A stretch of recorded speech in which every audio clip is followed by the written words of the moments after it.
UP police ने gangster और माफियाओं की एक लंबी लिस्ट जारी की। उसमें बड़े बड़े अपराधियों के नाम शामिल हैं। उन्हीं में एक नाम है राजन तिवारी का, जो कोई छोटा मोटा अपराधी नहीं है, बल्कि उसका आतंक 2 राज्यों में फैला हुआ था। आज बाहुबली के चैप्टर में हम बात करेंगे इसी बाहुबली राजन तिवारी की। 1974 में जन्मे राजन तिवारी उत्तर प्रदेश के गोरखपुर जिले के सौगौरा गांव का रहने वाला है। उसका परिवार और रिश्तेदार इसी इलाके में बसे हैं। उसका बचपन इसी गांव में बीता। राजन की शुरुआती शिक्षा गोरखपुर जिले में हुई है, लेकिन युवा अवस्था में आते आते उसे दबंगई का ऐसा चस्का लगा कि उसने दबंगई में अपना ऐसा नाम कमाया कि उसे खुद नहीं पता चला कि वो कब क्या से क्या बन गया। 90 के दशक की बात है। उत्तर प्रदेश पुलिस के लिए माफिया गैंगस्टर सबसे बड़ी चुनौती बना था। वो नाम था माफिया डॉन श्री प्रकाश शुक्ला का। राजन तिवारी उस दौर में श्री प्रकाश शुक्ला से काफी प्रभावित था, लिहाजा काफी मशक्कत के बाद राजन श्री प्रकाश शुक्ला से मिलने पहुंच गया। वो हर हाल में श्री प्रकाश शुक्ला के साथ जुड़ना चाहता था, उसके साथ काम करना चाहता था। ये जानकर श्री प्रकाश शुक्ला ने उसे ग्रीन सिग्नल दे दिया और अपने गैंग में शामिल कर लिया। श्री प्रकाश शुक्ला के नाम का आतंक उत्तर प्रदेश में इस तरह छाया हुआ था कि लोग उसके नाम से कांपते थे। लोग उसका नाम अपनी जुबान तक पर नहीं लेते थे। शुक्ला का हाथ सर पर आते ही राजन तिवारी जुर्म की दुनिया में उड़ने लगा। इस दौरान उसने कई घटनाओं को अंजाम दिया। 1996 की बात है। उत्तर प्रदेश के महाराजगंज की लक्ष्मीपुर विधानसभा सीट से विधायक थे वीरेंद्र प्रताप शाही।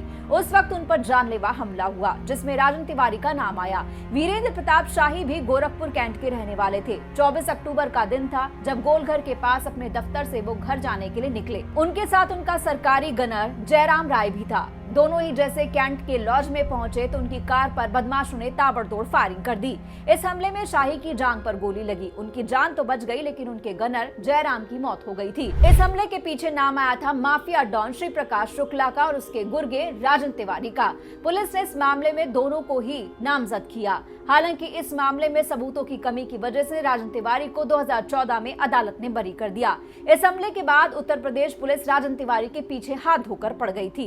तब राजन तिवारी उत्तर प्रदेश छोड़कर बिहार भाग गया। उसने बिहार में रहकर अपना गैंग बनाया और बिहार में कई वारदातों को भी अंजाम दिया। बिहार में राजन का नाम उस वक्त सुर्खियों में आया जब 1998 में बिहार सरकार के तत्कालीन मंत्री और लालू प्रसाद यादव के करीबी ब्रिज बिहारी प्रसाद की हत्या कर दी गई और इल्जाम राजन पर लगा। 13 जून 1998 को ब्रिज बिहारी प्रसाद को पटना के Indira Gandhi institute of medical sciences में सुरक्षा के पुख्ता इंतजाम के बीच श्री प्रकाश शुक्ला ने AK-47 से गोलियों से छलनी कर दिया। इस हत्याकांड में राजन तिवारी भी शामिल था। कहा जाता है उत्तर प्रदेश के इस हत्याकांड के बाद ही असली श्रौत श्री प्रकाश शुक्ला को मिली। इस हत्याकांड के बाद ही राजन तिवारी के नाम के आगे बाहुबली लग गया था। कुछ दिनों तक फरार रहने के बाद पुलिस ने राजन तिवारी को गिरफ्तार किया। सेशन कोर्ट ने उसे कैद की सजा सुनाई। पटना हाई कोर्ट ने 15 साल बाद यानी जुलाई 2014 को ब्रिज बिहारी केस के आरोप से राजन तिवारी को बरी कर दिया। इसके बाद राजन तिवारी जेल से रिहा हो गया। फिर श्री प्रकाश शुक्ला के एनकाउंटर में मारे जाने के बाद माफिया राजन तिवारी ने बिहार में अपना परमानेंट ठिकाना बना लिया। लंबे वक्त तक उसने बाहुबली रहे देवेंद्र नाथ दुबे के साथ भी काम किया। जब देवेंद्र की हत्या हो गई तब राजनीति में कदम रखा राजन तिवारी ने। इसके अलावा माफिया राजन तिवारी का नाम बहुचर्चित CPM विधायक अजीत सरकार के हत्याकांड में भी सामने आया था। CPM नेता अजीत सरकार की 14 जून 1998 को पूर्णिया में गोली मारकर हत्या कर दी गई थी। गोलीबारी में 2 लोग और मारे गए थे। पुलिस ने राजन तिवारी को आरोपी बनाया था। पटना की एक विशेष अदालत ने राजन तिवारी, पप्पू यादव और अनिल यादव को उम्र कैद की सजा सुनाई थी। हालांकि इस मामले में भी पटना हाई कोर्ट ने इन दोनों को ही बरी कर दिया था। 2004 में लोकसभा पहुंचने के लिए भी अपनी किस्मत राजन तिवारी ने आजमाई। ब्रिज बिहारी हत्याकांड में जेल जाने से पहले राजन तिवारी ने बिहार की सियासी जमीन भी तलाश ली थी। अपना पहला चुनाव साल 2000 में एक स्वतंत्र उम्मीदवार के रूप में उसने जेल में रहकर ही लड़ा और गोविंदगंज विधानसभा निर्वाचन क्षेत्र से बिहार विधानसभा के लिए चुना गया। जेल में बंद रहते हुए बाहुबली देवेंद्र नाथ दुबे के बड़े भाई भूपेंद्र दुबे को हराकर उसने जीत हासिल की थी। राजन तिवारी 2004 में बेतिया लोकसभा क्षेत्र से रघुनाथ झा के खिलाफ निर्दलीय चुनाव लड़ा, लेकिन उसे हार का मुंह देखना पड़ा। फिर था साल 2016 जब राजन तिवारी का नाम उस वक्त सुर्खियों में आया जब वो हाथी पर सवार होकर BSP का दामन थामने निकला। राजन तिवारी ने भले ही जाने अनजाने अपराध की दुनिया में कदम रखा हो, लेकिन बाद में उसने इस काली दुनिया में अपनी अलग पहचान बनाई, वो भी जुर्म की करतूतों के सहारे। इस दौरान माना जाता है कि 2017 के विधानसभा चुनाव में राजन तिवारी पूर्वांचल में अहम भूमिका निभाएगा। उसके कुशीनगर या देवरिया जिले के किसी एक विधानसभा सीट से चुनाव लड़ने के कयास लगाए गए, मगर ऐसा नहीं हो पाया। BSP ने राजन को टिकट नहीं दिया।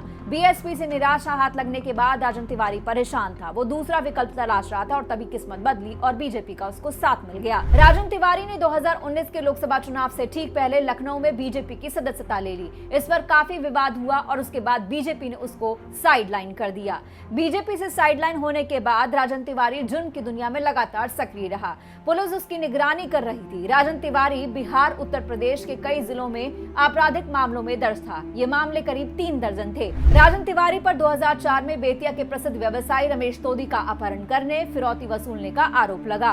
एनटीपीसी के अभियंता लोहिया का 2005 में राजन तिवारी ने पटना जेल में रहते हुए अपहरण कराया था, ये आरोप भी लगा। इसमें 7 करोड़ रुपए की फिरौती वसूली गई थी। 2004 में मोतिहारी नगर थाना क्षेत्र के रेलवे गुमटी के पास प्रतापगढ़ चीनी मिल के डायरेक्टर प्रताप लोहिया के साथ विशंबर तिवारी का अपहरण करने का भी आरोप लगा। इस मामले में विशंबर नाथ की हत्या कर दी गई थी। इस अपहरण और हत्या में राजन तिवारी के साथ उसके भाई राजू तिवारी का नाम भी सामने आया। सितंबर 2022 में वो नेपाल भागने की फिराक में था। इसी प्लान के चलते जैसे ही नेपाल बॉर्डर पर वो पहुंचा, यूपी पुलिस ने उसे गिरफ्तार कर लिया। इसके बाद उसे गोरखपुर जेल ले जाया गया। फिर उसके बाद कोर्ट ने उसे जमानत दे दी और वो रिहा हो गया। फिर आया 2024 का लोकसभा चुनाव। 2024 के लोकसभा चुनाव में आरजेडी की तरफ से राजन तिवारी को पश्चिमी चंपारण की बेतिया सीट से उम्मीदवार बनाए जाने की खबर थी, लेकिन सीट बंटवारे में ये सीट कांग्रेस के हिस्से में आई और राजन तिवारी का राजनीति में वापसी का सपना फिर से टूट गया। उत्तर प्रदेश पुलिस ने 61 माफियाओं की जो लिस्ट बनाई है, उसमें राजन तिवारी का नाम शामिल है। राजन तिवारी के खिलाफ 60 से ज्यादा मामलों में गैर जमानती वारंट भी है। बता दें कि साल 2005 के बाद से राजन तिवारी कभी कोर्ट में पेश भी नहीं हुआ। फिलहाल आज के इस एपिसोड में इतना ही। आपकी जो भी इस पर राय हो कमेंट बॉक्स में जरूर कहिएगा। नमस्कार।